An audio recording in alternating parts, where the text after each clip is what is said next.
this bike is naughty.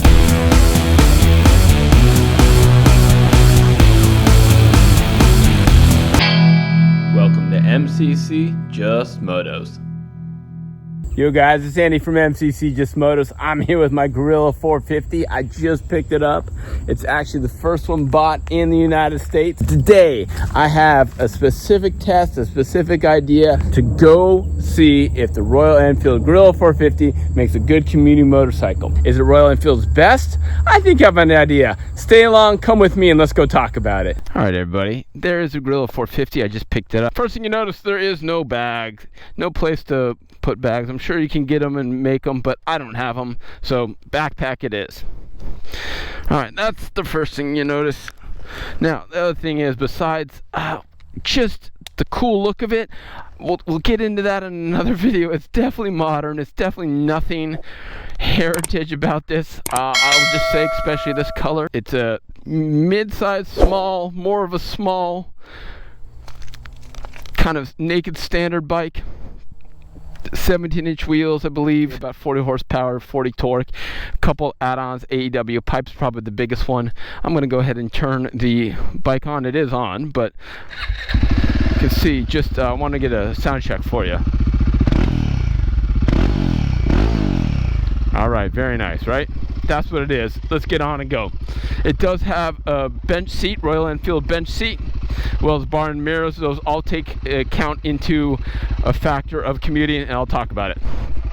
Now, there are a few things. There's the dash. I have my phone paired up navigation-wise. On the right-hand side control, besides hazard and start and stop, you have your mode select, rider mode on, performance, ABS, economy, eco. I'm going to do performance, and I'll tell you why. You have all sorts of push to flash and so forth, signals, horn, and you have a navigation joystick here, which I'll talk about as well.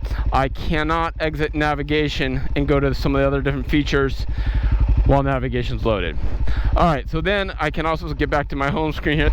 It's just complicated to use. I'll talk about it. Another thing is, you can change the screen to black or white and get rid of this, they call it the golden line. A lot of good stuff on the dash. Oh. And as a officer is passing by me, scared the GBs out of me. Okay, but here's the other thing. Look at this. If I hold this button on my mode, it takes me to my navigation. There we go. There's the map. Now, I don't understand, so it's just a little clunky to me. Okay, there's the USB-C right here, 2.5 amp. Big reason why I'm keeping performance over economy, because this bike is naughty. This bike is a naughty bike. It makes you want to drive it in a way that makes you naughty a little bit. All right. And so you can keep this traditional, you know, you're not going to change that much fuel economy. I've been going fuel economy to performance, but it allows you to wrap on it and get on it a little bit more when you're in performance mode over economy. All right, so that's why I'm keeping it. I think that suits the nature of the bike. I'm 5'9.5", 30-inch inseam, and this bike feels so good. It feels so good. The seat's really nice.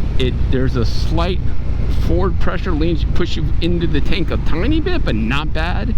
You sit with a bend that's halfway between this, well, more towards a standard. So not quite sport bike, not quite adventure turning straight up and down, but definitely your heels are a little bit tucked under your thighs about. But there's a lot of good hip to foot leg room on the pegs. The bars, man, great position of the bars. They are almost flat track feeling style. And the bar and mirrors, I like them because it brings the mirrors, instead of being closer to here, it brings them out and you can see better with them. So I really like them, and I dig the look, and they're not as tall. So yeah, I like it. Another really important thing, and it's taken me a long time to realize this is probably one of the biggest keys for comfortableness on a motorcycle. It's not the reach, not the bars, not the seat comfort, not the hip to leg comfort. It is your hip rotation period. And so what this does, my hips are leaning back and I'm leaning more with the rider triangle pushing my head forward a little bit. But what it does is, with my arms in the way they are on this bars right here, it means that my head is not pointed up the sky as I'm trying to ride. It's naturally looking straight ahead and not causing any neck strain. There are other motorcycles I've had which cause more neck strain. This one does not, and that is very... Oh, I just killed it in first. I'm sorry. So yeah, no neck strain. Very important. Means you could ride this a long time. And I can completely flat foot, and there is my foot position on the peg, and completely flat foot 5/9 30-inch inseam. Shifter is very narrow, meaning you have to push your foot in really tightly to the shifter to get under or over it. That's fine. It's a smaller bike. It's a narrow bike. It means you can scoot in and out of traffic. Okay, around town, it is peppy. The first thing you do notice about this motorcycle is not the power, not the handling, not the brakes, not the agility. It's your throttle response. Throttle response is one of the best throttle responses I've ever felt on a motorcycle. It rivals electric motorcycles in the throttle response, meaning that it feels like you're directly wired to it. It is really, really good throttle response. I've ridden this motor in the Himalayan. Doesn't have as good throttle response. This one is spot on and great. I love it. There's no play, and the minute twist actually does a big change in how you ride this bike. So yes, huge kudos. First thing. Second thing is power. 40 horsepower, 40 torque. Not going to completely set the world on fire, but this bike is 60 pounds lighter than the Royal Enfield Himalayan with the same motor. The 400-pound range, I don't know. And with an AEW pipe, it means the power to weight ratio is pretty good. Not going to be sport bike category, but you are never wanting for power. Say that with another Royal Enfield. It really is the first Royal Enfield where I felt it's adequately powered. Even the twins, sometimes I wish I had more. This one, I feel like it's adequately powered. Could the chassis handle more? Could you absolutely double the power on this? Absolutely. This chassis can handle that. Would it be heck of fun? Yes. But does it need it? No. All right. So power's good. The next thing is the power band on this has two distinct flavors. Off low, the way it's geared higher than the Himalayan, so it will snap you out of first gear a lot quicker than the Himalayan. And then I'm gonna go back to my other screen so you can see the tachometer here. So I have to hold my mode button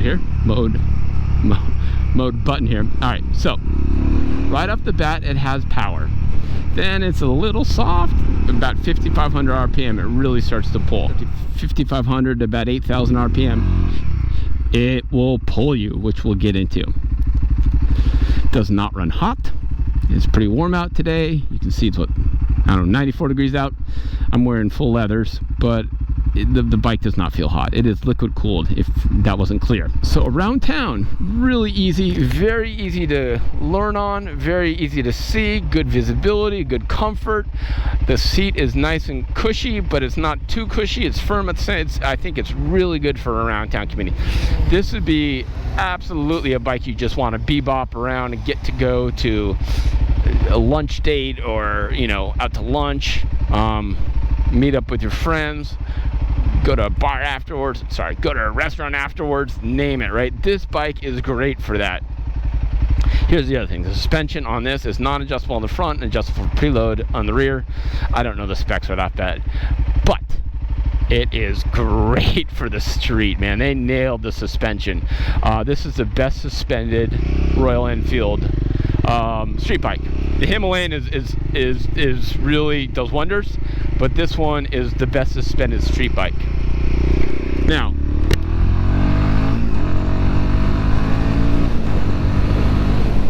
there, you heard me rip into it a little bit, right? Here is The second though, the shifter snick. It's very close 6-speed transmission, which I like. It takes advantage of the power band because it has such amazing throttle response, even faster throttle response for a single than you'd expect. I'd love to see a quick shifter on this.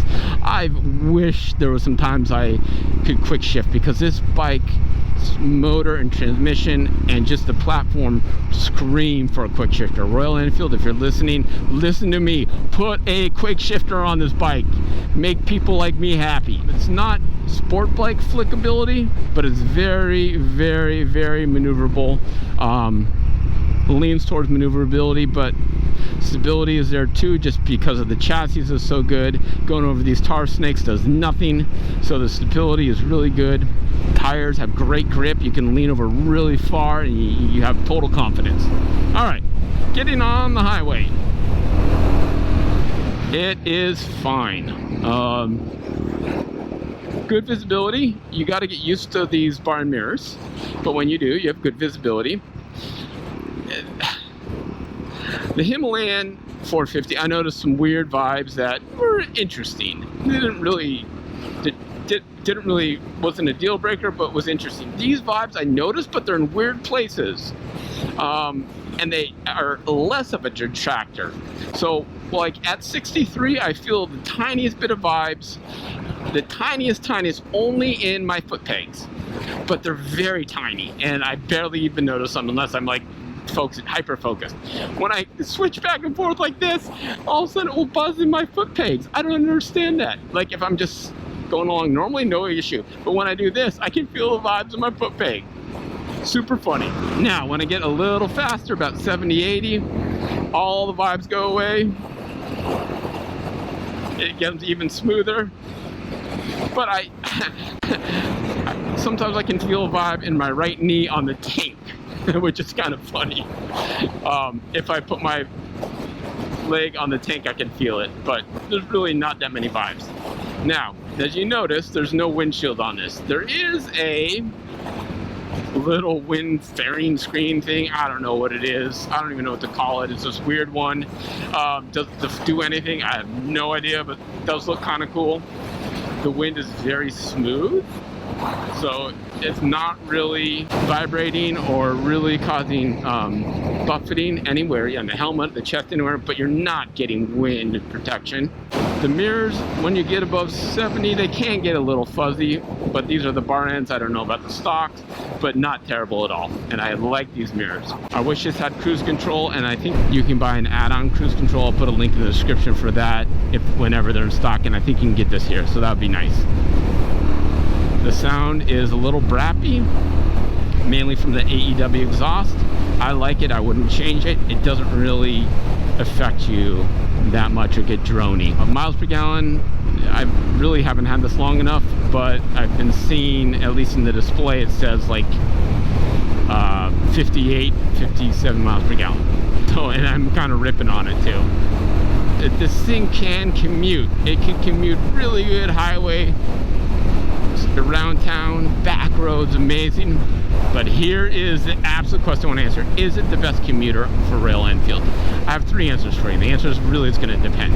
If I am choosing between motorcycles for cruising or commuting, I'll probably 50% of the time choose this motorcycle, 50% of the time choose the Meteor 350. I still love that motorcycle. You can check out my review on that here. It's a really great commuter motorcycle. It's really fun, really peppy. You're not going really fast. This one goes a lot faster, but that's a really, really comfortable bike. It's really easy to get on and go. Plus you have space for bags, and it's just super engaging and fun, and really a fantastic motorcycle, making do with half the horsepower, and it's still confident and great. I still love that bike. I'd choose that bike over a larger 650. I would. I'd choose this over 650. So 50% of the time I'm choosing this, 50% of the time I'm choosing the Meteor 350. If I'm doing more just straight commuting, maybe Meteor 350. If I'm doing more back road riding, anything fun at all, I will absolutely choose this. Now, if I'm going on a long cross-country trip, I'm choosing the Himalayan. Period. Full stop. All right. So there's your answer. Is it the best commuting motorcycle? 50% yes, 50% Meteor 350 still. I'll talk some idiosyncrasies that I'm not a huge fan of. Oh, the clutch is great. Oh, one thing, yeah, clutch is really, really good. Clutch engagement, you feel it great. I like the fact that you have a map. I gotta get used to it. I do not like the joystick navigation yet. The learning curve's a little bit harder than it should be. And then also, it have to be really slow and deliberate with it, which can take a little too long for me. Okay, the brakes. A, not A plus, A. Why not A plus? Because I don't know. Probably because there's some that probably have a little bit better brakes, but these are fantastic. These are the best brakes I've felt. This is the best chassis I have felt from Royal Enfield. It feels so good, so engaging.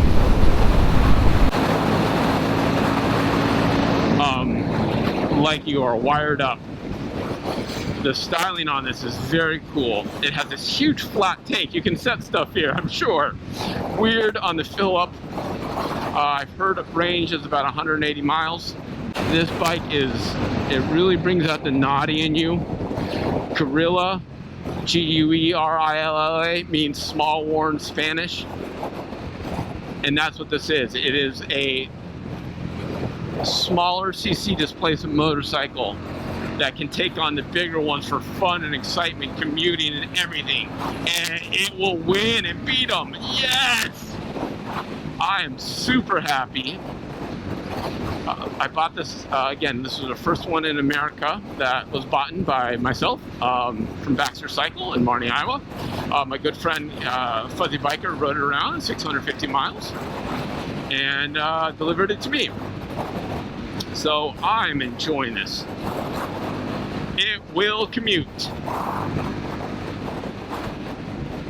And it will commute really good. What questions do you have?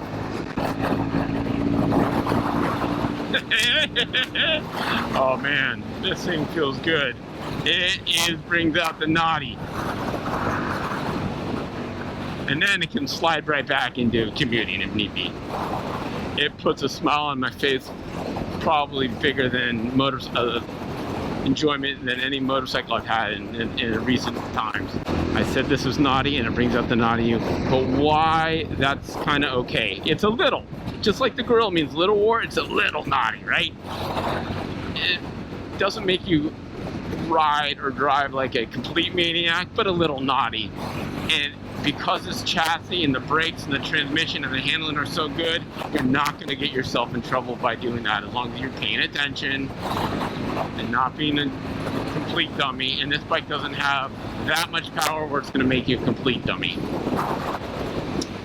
Okay, there we go. What questions you have, drop them below. Let me know your thoughts on commuting. What is your favorite Royal Enfield commuter? Tell me, drop a comment below. We'll catch you in the next episode. Thanks for watching.